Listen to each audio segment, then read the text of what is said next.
विधायक सुखराम उरांव के पुत्र व उनके पुत्र वधू को आशीर्वाद देने पहुंचे राज्य के मुख्यमंत्री चंपाई सोरेन। राजनीतिक बयान में कहा, केंद्र सरकार ने जांच एजेंसियों की सहायता लेकर झारखंड के जनादेश का किया अपमान। चक्रधरपुर विधायक सुखराम उरांव के ज्येष्ठ पुत्र सन्नी उरांव व पुत्र वधू को आशीर्वाद देने के लिए मंगलवार को चक्रधरपुर स्थित उनके आवास में राज्य के मुख्यमंत्री चंपाई सोरेन पहुंचे। मुख्यमंत्री के साथ राज्य के कई पूर्व मंत्री, विधायक समेत विभिन्न समाज के लोग भी इस समारोह में पहुंचे, जहां सभी ने नवविवाहित दंपत्ति को आशीर्वाद दिया। मुख्यमंत्री सड़क मार्ग से चक्रधरपुर विधायक सुखराम उरांव के बरमालीपुर आवास कार्यक्रम स्थल पर पहुंचने पर उन्हें गार्ड ऑफ ऑनर दिया गया। इसके बाद मुख्यमंत्री चंपाई सोरेन विवाह समारोह में पहुंचे, जहां उन्होंने 9 दंपत्ति विधायक सुखराम उरांव के पुत्र सन्नी उरांव और पुत्र वधू उषा उरांव को फूलों का गुलदस्ता भेंट कर उनके सुखमय दाम्पत्य जीवन का आशीर्वाद दिया। उसके बाद सन्नी उरांव व पुत्र वधू उषा उरांव ने मुख्यमंत्री चंपाई सोरेन का पैर छूकर आशीर्वाद भी लिया। बता दें कि चक्रधरपुर के विधायक सुखराम उरांव के ज्येष्ठ पुत्र सन्नी उरांव का विवाह 4 फरवरी को संपन्न हुआ था। मंगलवार को रिसेप्शन रखा गया था। इसी कार्यक्रम में सम्मिलित होने के लिए मुख्यमंत्री चंपाई सोरेन चक्रधरपुर पहुंचे थे। सीएम चंपाई सोरेन ने 9 दंपत्ति को आशीर्वाद देने से पहले विधायक सुखराम उरांव के आवास में स्वर्गीय लट्टू उरांव की प्रतिमा का विधिवत अनावरण किया और प्रतिमा पर फूल माला चढ़ाकर उनकी पूजा भी की। मालूम रहे कि लट्टू उरांव विधायक सुखराम उरांव के पिता है। विधायक सुखराम उरांव अपने पिता के नाम से कई सामाजिक कल्याणकारी कार्यक्रम का आयोजन करते रहते हैं। सामाजिक कार्य को और आगे बढ़ाने के लिए प्रेरणा स्रोत के रूप में स्वर्गीय लट्टू उरांव की प्रतिमा का सीएम के हाथों अनावरण किया गया। मुख्यमंत्री चंपाई सोरेन ने पत्रकारों के सवाल पर कहा कि केंद्र सरकार ने जांच एजेंसियों का दुरुपयोग कर झारखंड में जनता के द्वारा चुनी गई सरकार को अस्थिर करने का प्रयास कर जनादेश का अपमान किया है। मुख्यमंत्री हेमंत सोरेन ने राज्य की जनता के आकांक्षाओं को पूरा करने का हमेशा से प्रयास किया और नई नई योजना से जनता लाभान्वित भी रही है, लेकिन केंद्र सरकार ने जांच एजेंसियों की सहायता लेकर झारखंड के जनादेश का अपमान करते हुए हेमंत सोरेन को झूठे आरोप में गिरफ्तार कर लिया। उन्होंने कहा कि इसका खामियाजा भाजपा भुगतेगी। मुख्यमंत्री ने अबुआ आवास योजना के सूची में गड़बड़ी को लेकर कहा कि जल्द ही पदाधिकारी को आदेश देकर सूची को सुधारा जाएगा। इस मौके पर पूर्व मंत्री मिथिलेश ठाकुर, जोबा मांझी, विधायक दीपक बिरुआ, निराला पूर्ति, दशरथ गागराई, सविता महतो, समीर मोहंती, बैजनाथ राम, मथुरा महतो, पूर्व मंत्री दुलाल भुइयां, पूर्व विधायक अरविंद सिंह, बहादुर उरांव, राजू गिरी के अलावा कोल्हान आयुक्त मनोज कुमार, कोल्हान डीआईजी अजय लिंडा, पश्चिम सिंहभूम उपायुक्त अनन्य मित्तल, पुलिस अधीक्षक आशुतोष शेखर, चक्रधरपुर एसडीओ रीना हांसदा, एसडीपीओ पारस राणा, झामुमो के नेता व कार्यकर्ता, समाज सेवी, शहर के गणमान्य लोग और विभिन्न समाज के लोग मौजूद थे।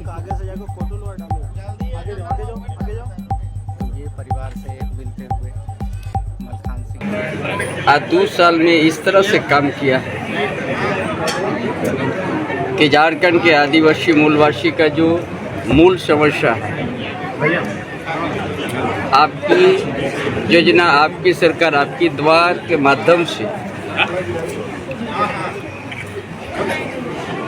कोल्हान जैसा क्षेत्र में जहाँ जंगल से घिरा हुआ गांव सब है, उस गांव तक जिला का डीसी से लेकर डीडीसी, अनुमंडल पदाधिकारी, बीडीओ, सीओ, कर्मचारी सब गांव-गांव में जाके जनता से आवेदन लेके उनको स्वीकृति का और उस गांव का क्या जरूरत है, क्या समस्या है, क्या योजना से उस गांव को विकास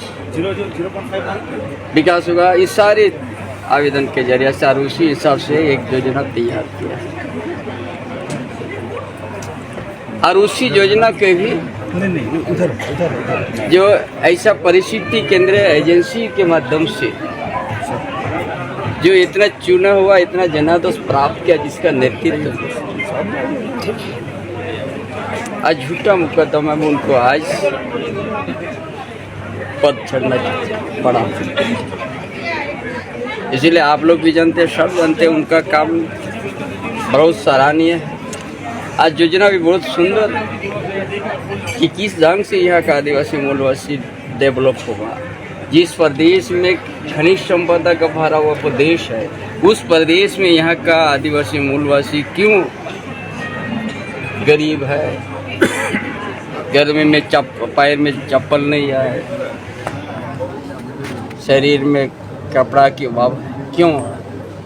इसीलिए उस तरह का योजना बनाया था कि हमको यहाँ शिक्षा से लेके रोटी, कपड़ा, मकान, वो सारा चीज़ सोच के उसी तरह से योजना को लाने का काम किया और उसको ये भी मुझे काम करना है। अच्छा, अब वह जो आवास योजना को लेके अभी मुखिया साहब आंदोलन कर रहे हैं कंटिन्यू, उसकी सूची में गड़बड़ी को लेके, तो इसको दुरुस्त करने के लिए ऐसे उसको दुरुस्त किया जाएगा। जिला को हम कह देंगे कि यहाँ जहाँ विसंगति है सूची में उसको आप लोग सही कीजिएगा। लेकिन अब आवास क्यों जरूरत पड़ा? केंद्र सरकार जो पीएम आवास देना झारखंड प्रदेश को छोड़ दिया,